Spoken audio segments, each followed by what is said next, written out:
What's up, Alex? Can you hear me?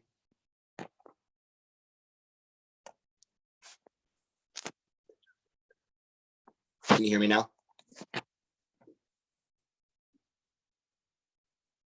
Can you hear me now? Yes, we're good. All right, I can hear you too. Cool. All right. So I just wanted to get you in here before I got everybody else in. Of course. Like I kind of said, it's pretty simple. We'll get them in here for a few minutes. Talk to you about, your recreational career and how it was growing up, and then through high school and how that was, college, and then pros, and then just a little bit of advice and things you do to stay fit and a couple of things like that. And then we'll have a Q&A for 10-15 minutes, and that should be it. Yeah, I'll probably elaborate a lot on just like the upcoming and stuff like that, from recreational with youth, starting from like U6s, U8s, and just Yeah, going, definitely. Yeah, the journey we'll from there. Yeah, I'll probably ask you, what's your first memory of, you playing soccer, you touching a soccer ball? That's probably from the start. And then we'll go to your first organized team, things like that. And then I'll have a couple questions in between there, but pretty simple. Awesome. Yeah. All right. I'm going to let some of the other ones in right now. Okay.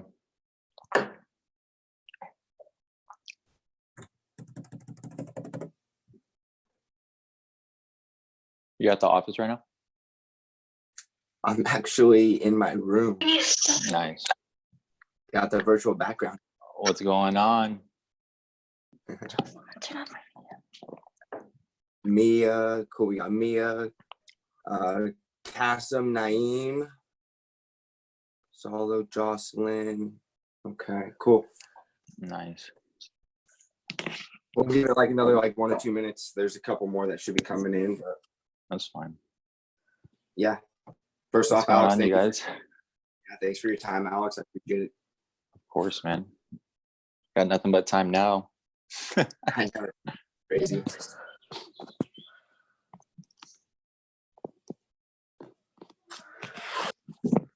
You got your jackets, things like that? Oh man, this Yeah.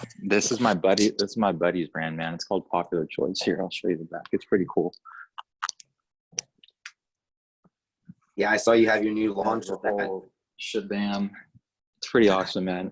Me and him thought of it, and mainly him. I just threw around the idea of starting a clothing brand, and he really ran with it. He goes to SF State, and then it was my buddy since elementary school, kindergarten actually, and yeah, he just ran with it. Once he went to SF State, got his degree over there. After that, he started working with Rolex and started getting the funds to start his side hustle, which is this. And the quality, the production, you could tell everything that he's done, all the hard work that he's done is definitely showing. No, that's awesome. Yeah, I know. I saw you guys have your launch, and so I hope that's huge. It's pretty cool, man. It's men and women's line, so we have women's sweatshirts as well, so it's pretty cool. Nice. Yeah, I was seeing some of that. That's cool. We definitely got to kind of get it out to some of the kids that are here. Oh, dude, definitely. They would love it. Yeah. All right. So, hey guys, thanks for joining. I know some of you are still kind of getting in and out of it. We'll go ahead and start. First off, this is Alex Culwell from LA Force. What's going on, you guys? Yeah, he's from originally Fresno, California.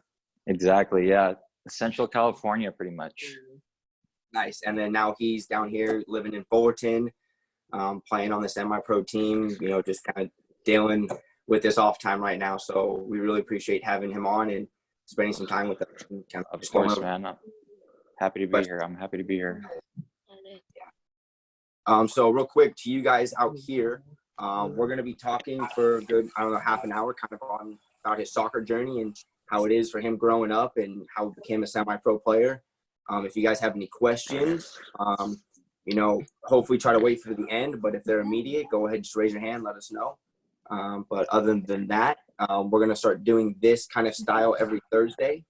And then we're going to do the trainings Mondays, Wednesdays, Fridays. And then on Tuesdays, we'll have yoga and recovery days. So yoga, man, that thing is key. Yoga is very underrated for soccer players, man. Very underrated. Yeah. We'll go on with that later. Yeah, we'll introduce them to that and all those. So good. So we'll start off.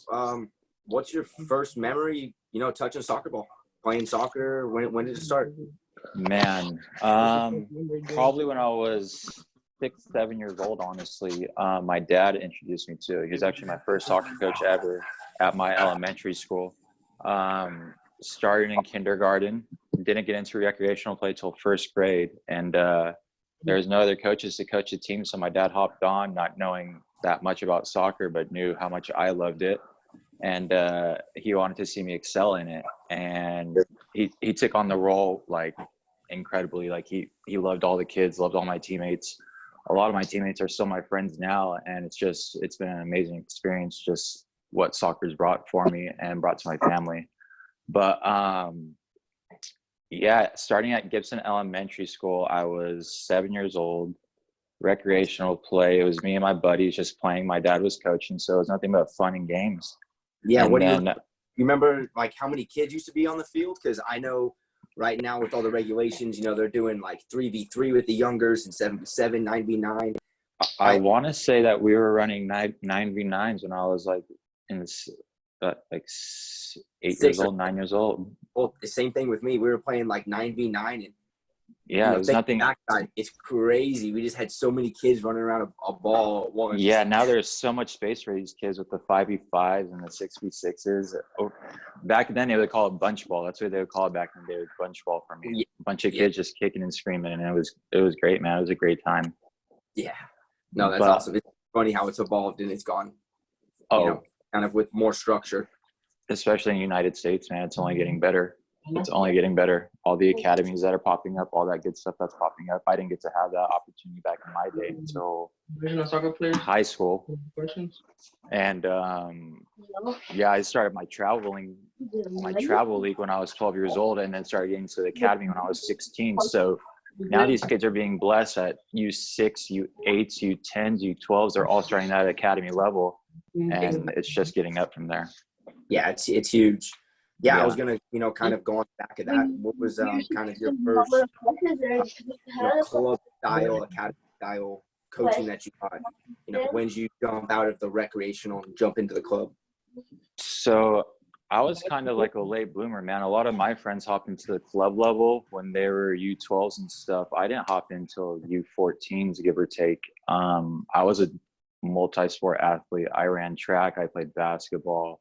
I did flag football. So soccer wasn't really my main focus at the time until 12 years old. I was a pretty fast track runner. I played great basketball. It was just coming down to that decision of what sport I really wanted to play. And I took a liking to soccer, man. I just enjoyed the hustle. I enjoyed the traveling. I enjoyed the fun, the friends, the teamwork, the team ethic, everything that came with the sport. I enjoyed it. And I made great friends with it, man. And I don't regret my decision at all. It's got me to where I am today. And yeah, I guess stepping into that club scene was my first exposure to travel ball. Fresno's it's called the biggest little city in California because there's so many people there, but not many people get out. And so for me to experience it traveling up north, down south, I really got exposed to the different types of soccer and like how much it's going to grow throughout the United States, not only in California, but throughout the United States in general. There's so many kids that are just taking a fawn to the game, and it's really glorifying it in great ways. Yeah, no, it's really awesome. Like you said, it's growing up in that town, you know, you really get to see what's around you. It's the same thing with me. I didn't really start playing club until I think 13 or 14. When me and I were really like, hey, you're pretty good at this. Let's go try something else. Yeah. You know, and then, you know, went to club and it kind of just shot up from there. So it was really good. And like I'm telling all these kids, kind of like you hit on, you know, I got a, you know, basic college scholarship to an NAI program with no extra training, no personal training. So it's like, you know, what can these kids do with, you know, the academy, this extra training that they're getting? It's like you said, the sky's the limit. It really is. And like you said, like you didn't have that much exposure. And going into my high school soccer days, all I did was club up until my junior year of high school. That's when the academy was introduced.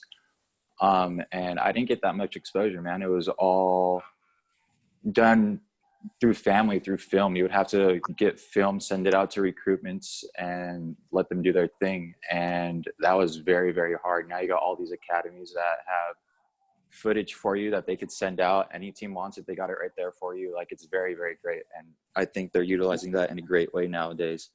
But back in my days, man, it was, you were hustling to get video, hustling to get tape out, making your own videos, all this stuff. And now with all these academies, it's just giving them that great platform to really excel on what they love. Yeah, definitely. No, I mean, I've shown some kids my recruitment videos just to let them know, you know, about the positioning and the talking on the field, the communication that I like to use. That was recorded from my dad's handheld camera sitting on the side.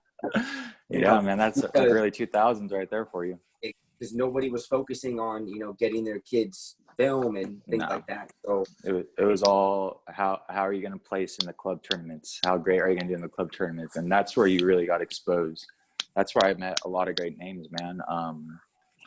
In high school, I wasn't heavily recruited just because, honestly, I could have done better in high school grade-wise. I did enough to barely pass and play soccer, which is something I regret heavily because college would have just been another gateway, another platform to be exposed. And back in my day, college was the platform to be exposed. There wasn't the academy, the youth academies where you're doing school and soccer at the same time. It was just like, you're going to a college for D1 soccer, great, that's how you're going to be exposed. Exactly. But, I didn't take it that serious. And I ended up going to a Fresno City College, local Fresno City College, and played 1 year there. Ended up doing really great there and got picked up on my semi-professional local team called Fresno Fuego. And that's when I actually got picked up by them out of high school. So I was a senior in high school going into college, and they asked me to come into their camp. And it was me and my best friend, Christian Cheney, that's one kid that Christian Cheney is probably one of the biggest inspirations to my soccer career. Like, me and him have been neck and neck, like since we hopped on the field together. We started playing club in 2011 together. And ever since then, it's just been an ongoing battle. And right now he's playing professional soccer in Italy. So he's been a huge stepping stone in my career, just like to get me to want to go to the next level, because we both joined Fuego together. We were both going on these trials together and playing these, our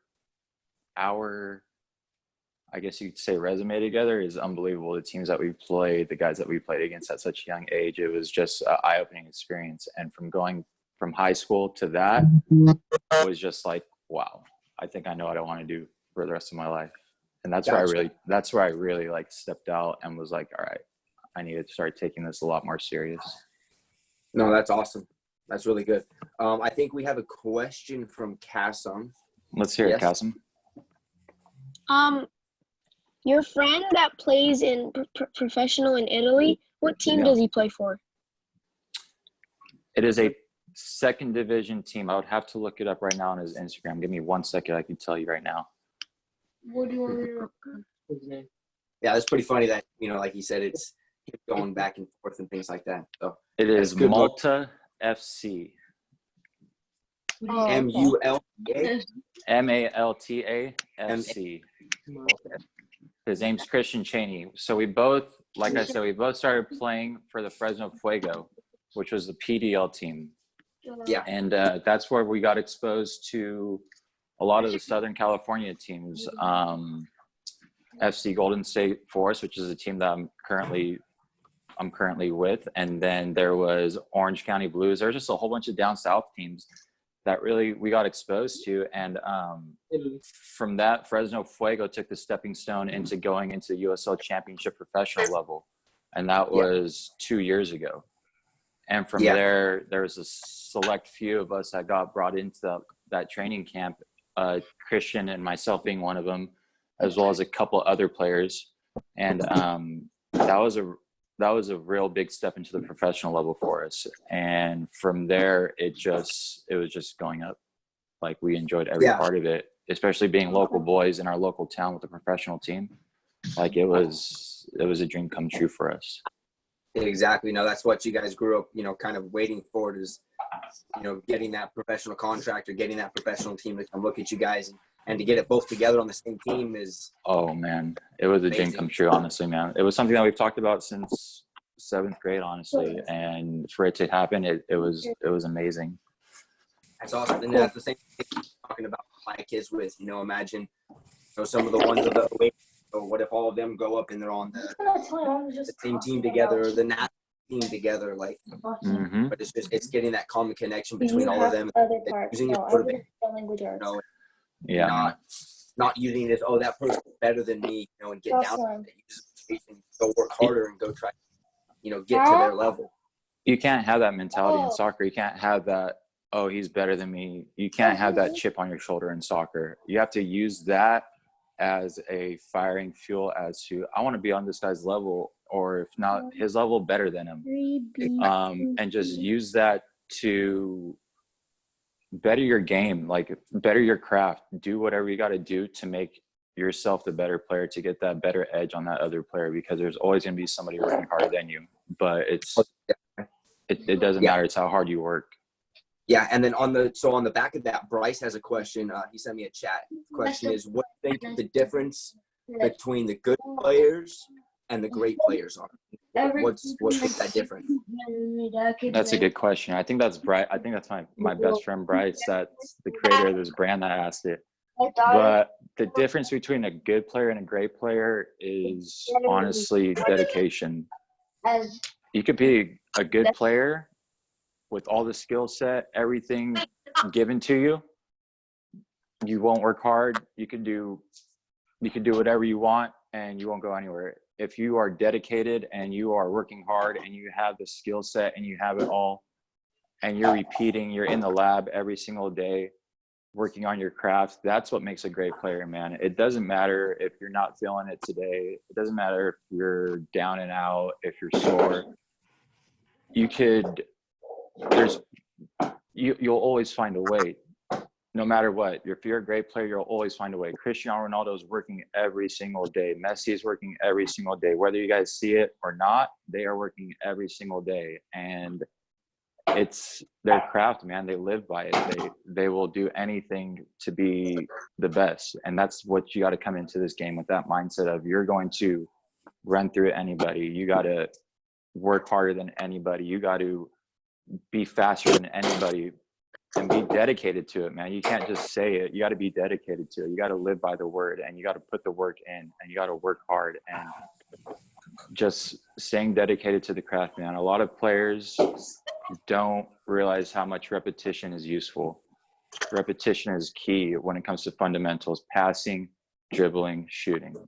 It's very key. It's very basic, but even professionals use it, man. Like, you'll see the touches on some of these guys that I've played against, and the people that are my teammates, man. It's unbelievable. And it's just from repetition, what they've been doing since they were your guys' age, 11, 12, 13, 14.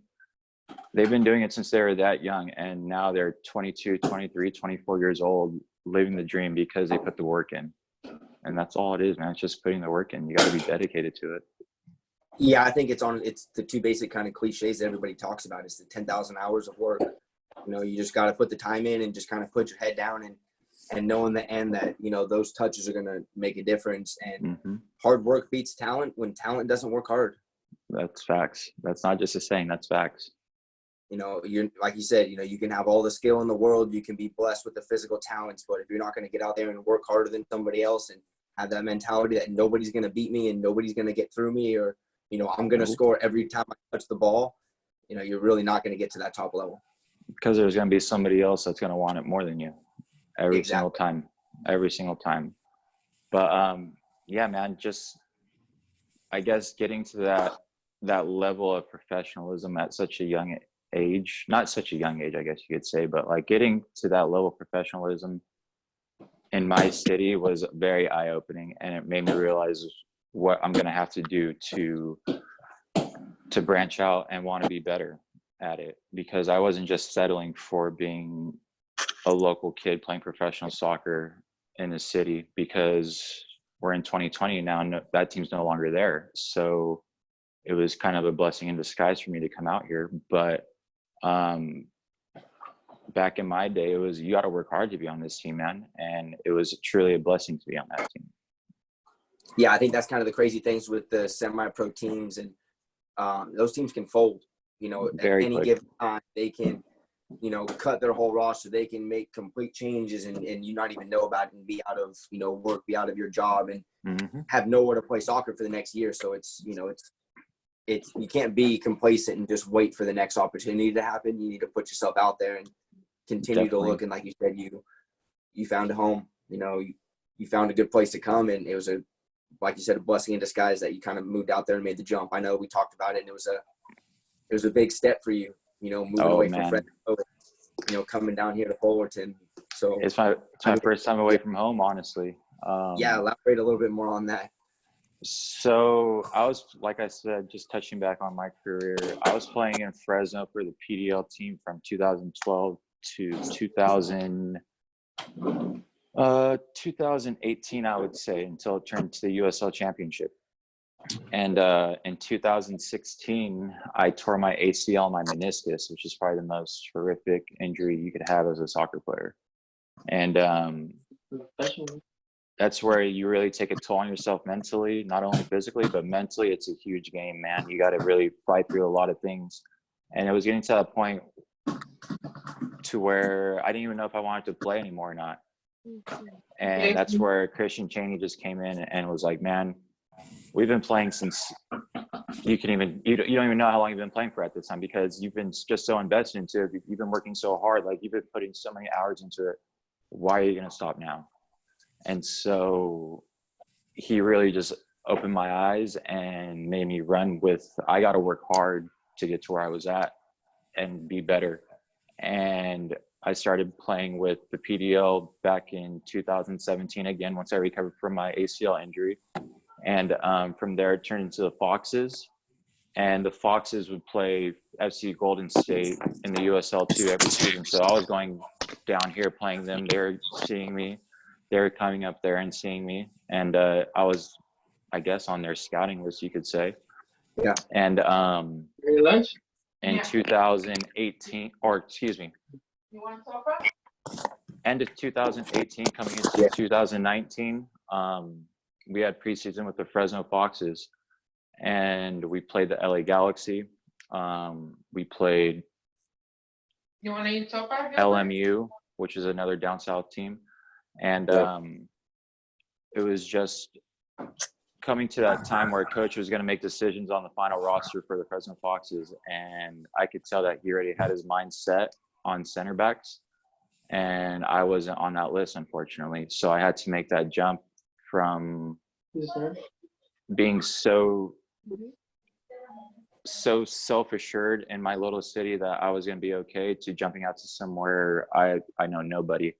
And it happened so fast, man. I played I was working as a server at Lazy Dog, as well as playing soccer. And I got invited to come play a game. That's for an hour. A game on Saturday for the MPSL for FC Golden State. Played that Saturday, scored a goal. From there, the coach talked to me after, asked me what my situation was like. I told him, hey, I'm playing semi-professional soccer in Fresno. I serve on the weekdays at night, and I'm just trying to make this my dream, man. Like, I've been chasing this career, like this dream job forever. And after that game, he just sat me down and told me what was coming with NISA, which is the professional league that we're in right now. And he said, if you come here and play with FC Golden State Force, the USL2 team, and you wait it out, we're going to be getting you on this NISA What team. happened, Joss? So played that game, did my thing, went back home on Monday. The game was on Saturday. Went back home on Monday and told my mom and dad, hey, this is a once in a lifetime opportunity. I got an opportunity to move out to LA. Everything's going to be paid for. Housing's going to be paid for, all that good stuff. This is a dream that I've been chasing. I got to do it. Yeah. So I hit my mom with that bombshell, and she instantly just eyes open, started crying, man. And I felt so bad, but she knew that this was a step that I had to take. Yeah. And they were completely with it. And from there, man, it was just that leap of faith brought me an opportunity that I'm so grateful for. So grateful for. Going awesome. Coming to Sometimes LA. you gotta take it. Oh, bro, you got to make that leap sometimes. You got to make that leap sometimes. Real quick, Kasim, do you have a question? Let's hear it, Kasim. So you were sponsored? Sponsored in what sense? Huh? Why? Because you're mad. You're mad. What are you? That means as far as paying for your housing, moving you down here, things like that. He covered pretty much all the expenses. Pretty much. Yeah. You Pretty know? much, in a sense, yes. This man took care of me. He understood the vision that I had, and he knew what was coming with his professional team. And he took me under his wing, and he took care of me. This is what I'm doing. And I was fortunately blessed to sign a contract and find my own place with my girlfriend and my two goofy dogs out here in Fullerton. Yeah. Yeah, no, that's awesome. Good, Kasim, you got it? Cool. So kind of on the backside, how was it signing your first professional contract? How was that feeling, putting that pen to that paper and knowing you were kind of part of something like that? Oh, man. Humbling experience, man. Knowing all the hard work and dedication I put in has finally paid off. It was a humbling experience. I had my girlfriend right there next to me when I signed it, and you could imagine she was just going crazy. I was just so happy, man. It was a blessed experience. Leading up to it, I knew big things were coming. Just based off our team, like the USL2 team that we had was crazy good. We made it to the national semifinals, and when I came over here, I was not expecting it, but I was blessed enough to captain the USL2 side. Yep. We got him to the national semifinals, and we played in where were we at? Detroit, Michigan. And we played out there, and that was such a cool experience, man. Great group of guys. It was unlucky, very unlucky game. We lost to a penalty, I think a penalty shot, honestly. But the experience, man, was super, super great. And I knew from that, NISA was just going to be an even better experience, and it has been, man. We played teams from Michigan. We played teams from San Diego, teams from Oakland. It's been a cool experience, man. Yeah, no, that's really good. I think it's a good and a bad thing the way we have kind of the semi-pro set up, where there's multiple semi-pro leagues. It gives a lot of different players different opportunities to find more teams. But you guys don't have a chance to really play each other because you're sanctioned to different leagues. Yeah, that's one downside about it. Exactly. So I wish there was some coordinates between that where you guys could play teams, are local that are similar division, similar style as you guys? Yeah. I know we'll get there somewhere in the future, but it's I think it's a blessing having just that many teams and giving kids everywhere an opportunity just to go play professional. Yeah. I think even before professional ranks, playing in Fresno and stuff like that. And it's kind of funny when I moved out here, it's even bigger, but Sunday leagues, I know I know 12, 13, 14-year-olds aren't going to go out and play Sunday leagues. But man, when I came and started playing Sunday leagues before I signed my professional contract, there were some ballers out there, man. And they would they knew the game, and you would be surprised just going out and playing with whoever around you. You'll be surprised who's around you locally, man. The talent that's out there is unbelievable. And yeah, like I said, you got these kids that aren't necessarily blessed with the opportunity of academies, of club teams, but are there to just because they love the man. game and they just want to play. Yeah, exactly. And a lot of those guys are so nasty, man. And that's what's the greatest thing about it, is that they go under the radar until you put them with a group of guys that know how to play and stuff like that, and they're on the ball and they're just doing some amazing things. And you'd be surprised, man, what a lot of these top NCAA collegiate athletes have to say about these guys that necessarily didn't even get the chance to play college ball, let alone anything professional. Yeah, well, I mean, I think that's kind of like our version of, the Brazilian street soccer and things like that. Mm-hmm. The guys just out there playing, in the dirt grass fields, just because they want to go out and play, Yeah, man. Organization of the clubs and scheduled beautiful grass and things like that, that's awesome. But, that's kind of where the true soccer players come from, are those streets and things like that. So I have a story. I was in Mexico. My family has a house in Mexico, Rosarito, and we were just walking around a local market area. It's all outside dirt. It looks like cabanas pretty much. And there's these kids playing, they're just juggling the ball, kicking the ball against the wall. And I was probably 16, 17 at the time. Didn't have any of my soccer stuff on me. And I asked to go join them. I was just playing keep-ups with them, juggling the ball with them. And from there, they invited me to go play. It was pretty much like a Sunday league soccer game in Mexico City. And man, the most coolest experience I've ever been in. These guys are playing on dirt, no cleats, none of that stuff, man. They were just there for the love of the game. They had one soccer ball that wasn't that pumped up, but once I hopped on the field, you could tell that the passion, man, the energy level, everything was there. And they were just there for the love of the game. They didn't have cones. They didn't have anything, man. It was just 2 shoes as goals, and that was it. Yeah, no, that's awesome. It's really good. Kind of soccer is its own language where, both of you guys can see that you have that love for the game, and you just jump in and you just start playing. You don't even have to be able to, communicate with each other, speak the same language. You just get on the field and how the ball works and how the ball moves and everything like that. So it's really awesome. Yeah, man. It was a cool experience, man. Nice. So let's go. We'll hit on a couple of your highlights. What's your best highlight growing up as a kid? Like growing up, did you win any big trophies? Anything like that? I mean, like for I me, have a funny highlight. That's a highlight in my high school career. That this goes back to the video recordings and all that stuff, where you have to video record yourself. My dad blew it.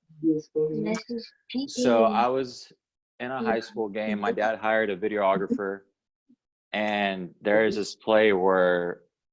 So I originally played forward my entire life. Fun fact: started playing center back when I started playing for the Fresno Fuego. So I was a forward my entire life.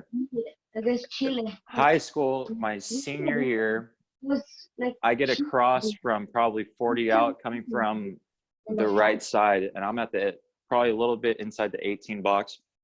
Gotcha. Ball's coming out of the air. I just throw a bike, man. And I hit it, and it goes top 90.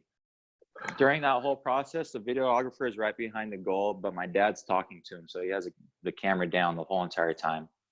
Misses a complete entire thing, and I'm like, Dad, you had one job, Dad. You're like the one time I actually do score something great, like Something missed. amazing, something Yeah, that could probably I can potentially get all my normal goals, whatever, exactly. but you missed crazy. And so my dad did that, and that was I'm not mad at him for it. Like that was just an awesome experience in general, man. But you're like, okay, no more talking, just keep the camera. Just keep the camera rolling. Don't talk to this guy. But that was a pretty awesome experience. Joining an academy for my first year, my junior year, that was the coolest experience ever. We were 15, 16-year-olds getting to travel to the United States. Everything was pretty much paid for. Hotels, you were getting, there's kids that had scholarships if you were doing good in school and stuff like that, where you would get an exclusive thing where you would be able to pick Nike Elite cleats for free at these showcases that they would have in Houston and Arizona.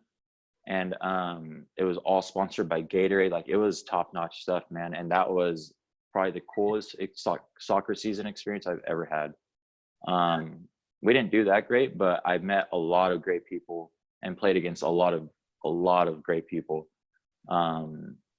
A lot of professionals, man. You'd be surprised about like some of the names that I played against.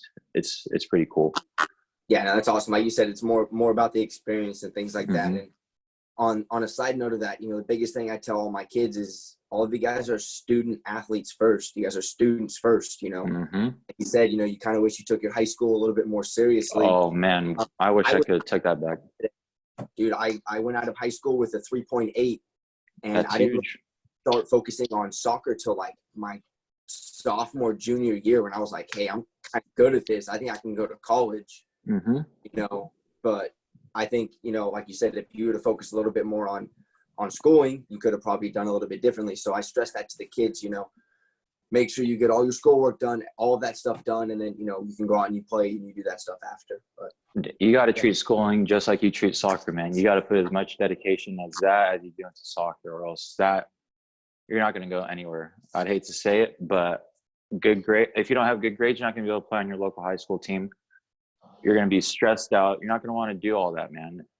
Yeah. If you work hard on the books, work hard in class, stay focused, don't be a nuisance. There's a lot of kids that are there, but they're not there. There's a lot of kids that will just go there just to hang out, be the clown in school. That's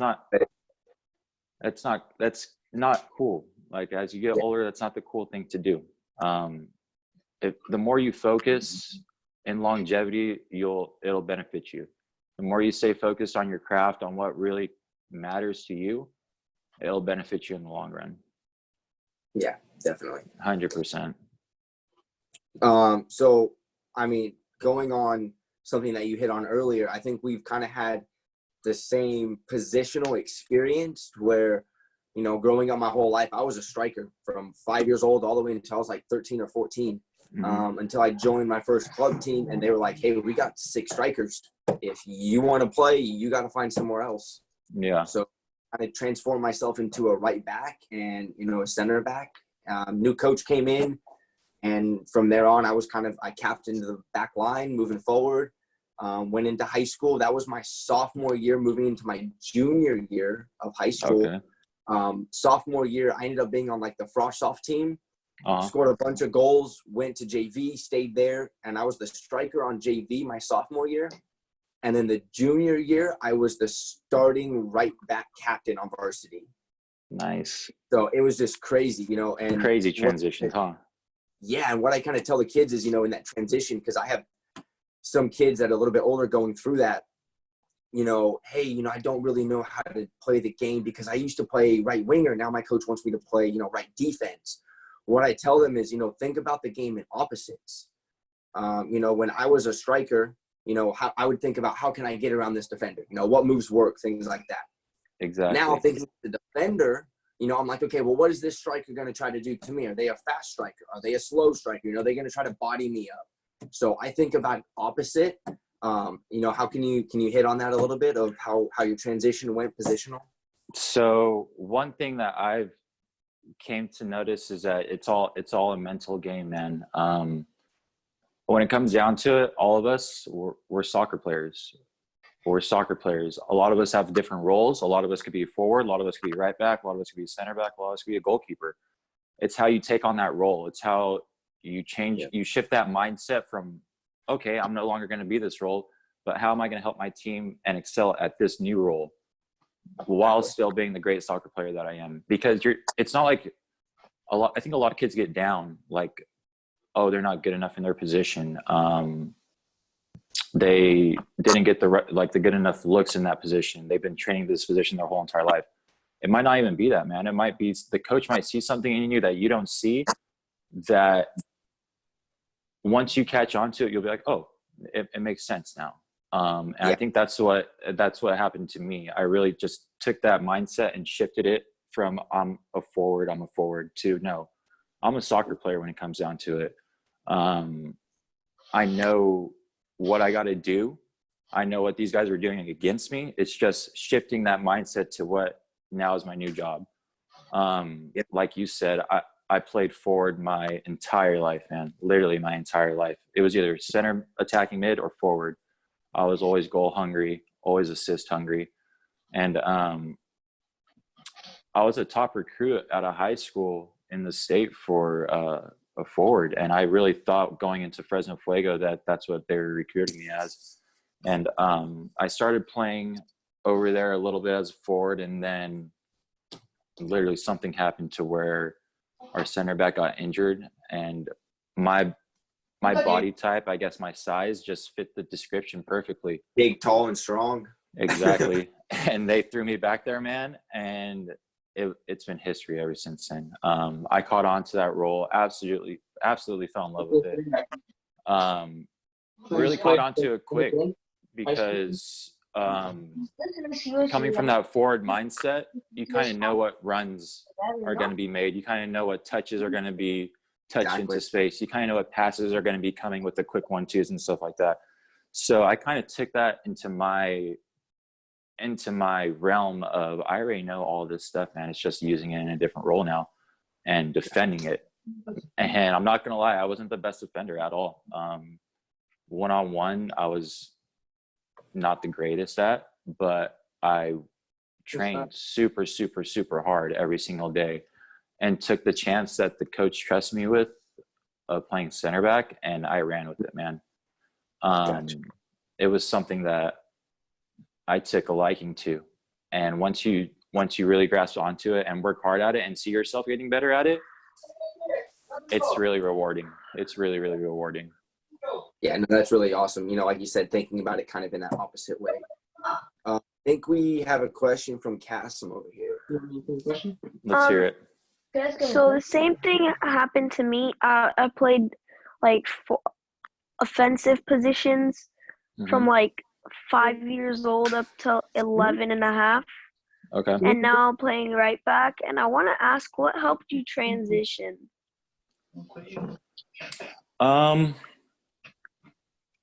Honestly, man, it was watching other soccer players that play that position and how great they are at their role, and watching what they do every single day and trying to reincorporate that into my game. Like I said, and like you may feel, you're not going to be the best at it once you first start at it, and don't expect to be the best at it. Always keep that mindset of learning something new. Never be closed-minded. Never shut off the coach. He's always there to look out for you and make you a better player. Never take anything that he says mean or anything like that, because he's only trying to benefit you. But just really be open-minded, because it's something that you're not used to at all. And it might be something that this other person that's helping you out with, he might be a pro at that. So it's just taking every knowledge that you can and being very open-minded with it and working on that craft. Like I said, just being repetitive with what you do. Like I said, you're a soccer player at first, and then everything just comes to roles. Right now, you just have a different role, and you got to embrace it. Okay. And then if you guys have any questions, you can just send them to me, or just open up your mic and kind of raise your hand, whatever you guys want to do. Yeah, go ahead. Shoot them out. We have a question.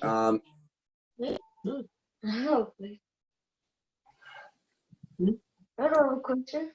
You ask him his favorite food? No. So just real quick, we'll talk about it if anybody has anything. What's been your greatest memory playing so far as a professional player? Goal scored, tackle. I mean, I saw that highlight video. You made 3 tackles in one Oh yeah, play that's in, always like, fun. 20 seconds.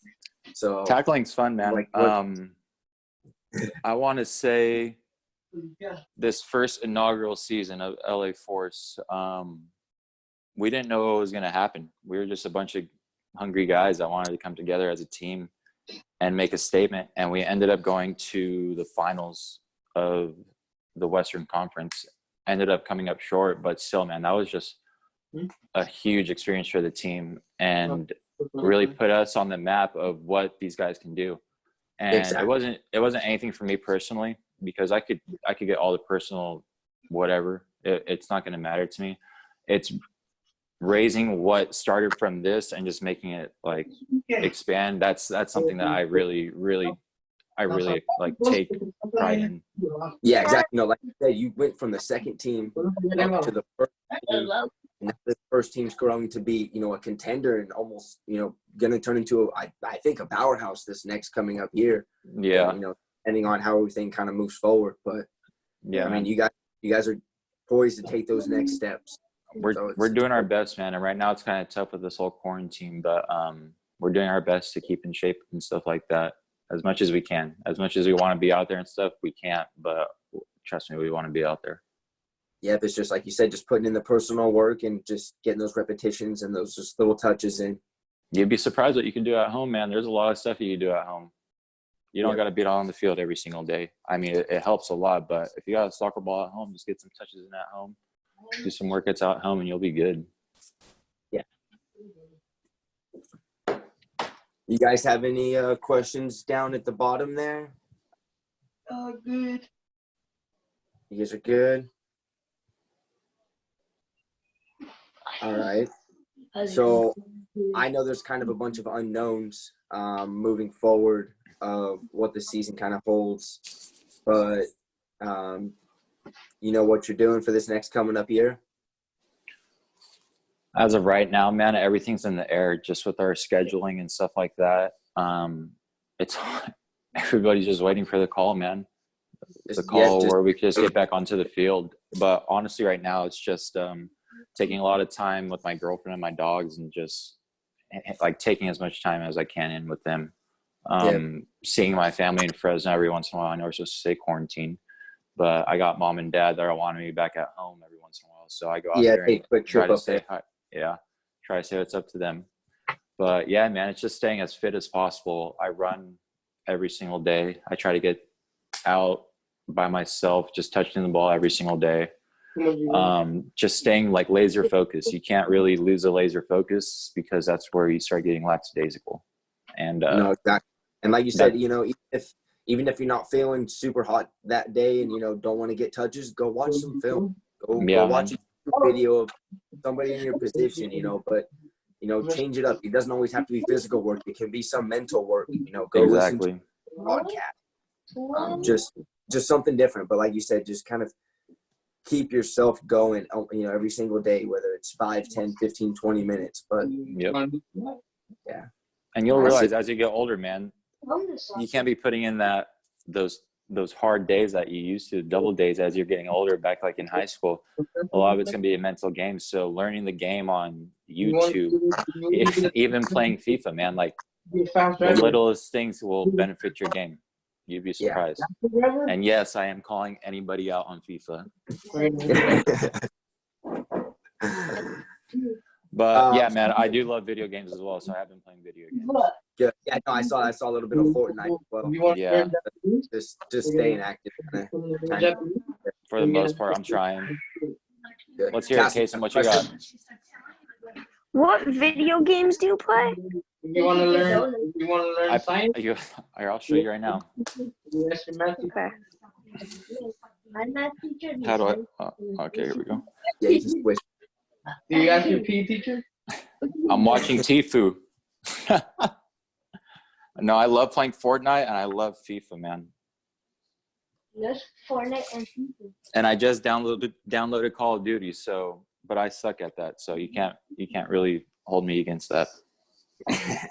You'll get the hang of it. It's all right. I think last kind of little topic I want to discuss was just kind of about nutrition and just keeping yourself healthy. I had some players in high school, I promise you, that had a Coke and a bag of hot Cheetos before training. They'd go out and they train and they do fine. And I just don't know how they did it. And I know if they were older and playing professional, they couldn't do it. But I mean, you might be able to get away with it a little bit when you're young, but you know, it's good building good habits, you know. As you get older, man, you'll see all that stuff starts to take a toll on your body. You could do that all while you're young, but when you get older, once you start getting out of high school, you'll see all that Coke, hot Cheetos, Sprite, Taco Bell, all that stuff, man, it adds up. It'll slow you down on the field. I used to be one of those kids. I used to eat the Taco Bell before the games in 7th grade and all that stuff, and I would run fine. And I think it got to that point, like I said, blessings in disguise. When I tore my ACL and my meniscus, that's where I really, really, really learned a lot about my body. Stretching every single day, whether it's working on movements throughout your body in your ankles, feet, calves, down to your kneecaps, all that good stuff, man. It's just really, really looking out for your body. What you consume is huge. If you don't get the right nutrients, you're going to be cramping up. You're going to be tearing ligaments that you don't want to be torn. It's not a fun process, man. I'm not saying it's to scare you kids at all. I'm just trying to get you guys aware of what could happen if you choose just to be lackadaisical. Yeah, I mean, if you take an example like LeBron James, I mean, I know he's top of the top, but he takes care of himself. He spends a lot of money on himself, on his nutrition, on his health, on his recovery. All He that invests stuff. $1 million into himself. Exactly. A year. I'm not saying to do that for you guys, but he's had one minor groin injury in 17 years. So it's playing at the highest level. Exactly. If you take care of your body and, you know, at a young age and you put those processes in to kind of take care of yourself, it'll pay off. But yeah. 100%, man. Just stay self-disciplined, man. That's all it is stay self-disciplined, and don't let any other chatter, don't let any other thing take away from your tunnel vision that you got going on. That's one thing I like to express is a lot of people will have a lot to say, but they don't know the steps that you're taking every single day. They don't know the journey that you're going through. They don't know the process that you've been going through to get to where you're at. So just work on being the best you is what I could say. Work on being the best you 100%. Yeah, definitely. No, that's huge. Like you said, just don't compare yourself to anybody else. Work on yourself, you know, embrace the role that you're given and just run with it. You know, 100%, man.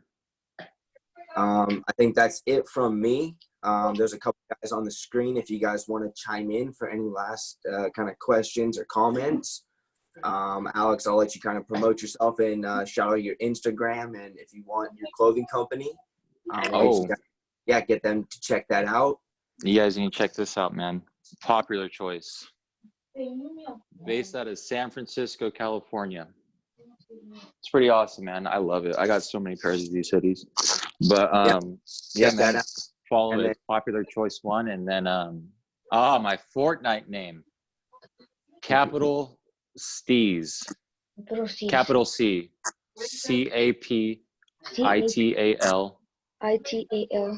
capital S, TEE, Z23. And if you don't get it, hey, just give him a follow on Instagram. Yeah, follow me on Instagram, and I'll slide into my DMs, and I'll shoot you a message right back. Exactly. He plays Fortnite too. Yeah. Oh yeah, man. I love Fortnite. You guys might get frustrated with me though. I suck. I'm not that great, but I'll try my best. Cool. All right. Anything else from you guys over here? All right, you guys are good. Hey, Alex, I just want to say thank you for your time. Yeah. Let's hear it, Case. How many followers do you have on IG? On IG, let me see. I don't even know, man. Good question. Hello? 1,482. Did you So hear that? close. Yeah. What'd you He was trying guess? to guess. No, I guess like around like 1,500. Close. Not bad. Not a bad Yeah. guess. That's good.